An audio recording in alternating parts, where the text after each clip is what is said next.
Good morning, world of readers! I am Book Dragon Erin, and I would like to welcome you all back to my booktube channel, where today I will be reviewing Snowflakes by Ruth Ware.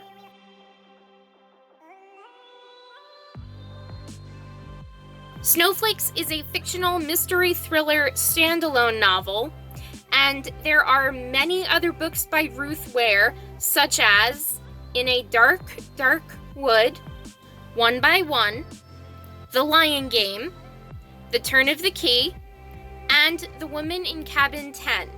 I have a few of her books, but I haven't really read many of them yet, even though I really want to, so hopefully in the new year I will be finally getting around to it. I don't know when I will, but that'll be a New Year's resolution, I guess. As far as the tagline goes for this novel, when a barrier between truth and delusion grows stronger, a family's trust crumbles in this arresting novel by the #1 New York Times bestselling author of The Woman in Cabin 10. A quick plot: Leah has spent her formative years isolated on a remote island with her family, but their existence, far from the devastated mainland, is cracking. Father, sensing a coming threat, demands that a wall be built. As the stone blockade rises, Father's paranoia escalates. So does Leah's dread that the violence her family left behind has found its way to their little island sanctuary.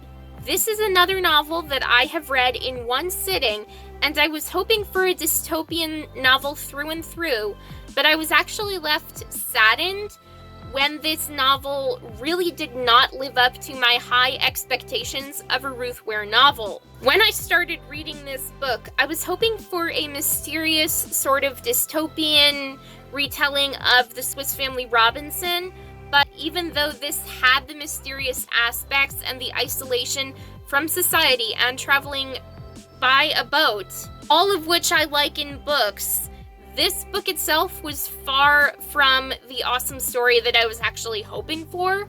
So anyone who does like this book, I am sorry, your opinion is not mine. I did not like this book as much as I thought I would. That's not an attack on you, that's just my opinion. About halfway through the book, with Leah's dad telling her all about his travels to the mainland of desecration and society in shambles, I was hoping for Leah herself to travel to the mainland to see what the world was like, but my heart was actually crushed when her brother was the one to steal the boat. Even though he was the one to find out the truth, I wish that there was more of a description about the mainland at the end of the book, and I didn't get that, so that was a disappointing factor of this book. This novel was also beyond depressing from start to finish, but I thank God that this book did not send me into a tailspin of literary depression. The factors that come to mind are the so-called death of Leah's mom, the insanity that Leah's dad fell into and all the lies that he fed to his kids, the illnesses of Leah's supposedly disabled sister, the abuse that Leah and her siblings suffered at the hands of their dad, and Leah realizing in the end that her dad was the psychopath of the novel the entire time I was reading it. The end was so depressing.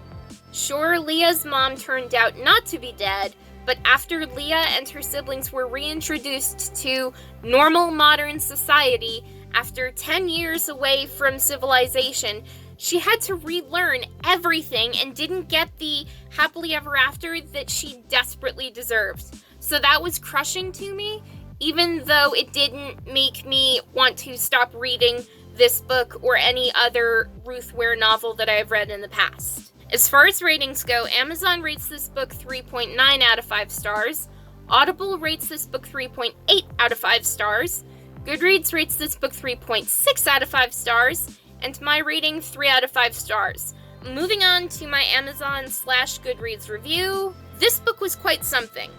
I'm honestly not so sure about how I feel about this book. I have enjoyed Ruth Ware's other novels in the past, but this novel itself was just so depressing and so much different than what I had expected. So with my 3 out of 5 stars rating, I can't actually decide if I liked this book or not, because there were some good points, there were some bad points, and I only thought it fair to rate the book somewhere in the middle because I was indifferent to liking it or hating it. Anyway, that is all for today, so if you enjoyed this video, hit that like button to show some support, subscribe to my booktube channel to get more videos like this, turn on that notification button to be notified when I upload brand new videos to my channel every single Sunday. Keep on reading and have a great day, everyone!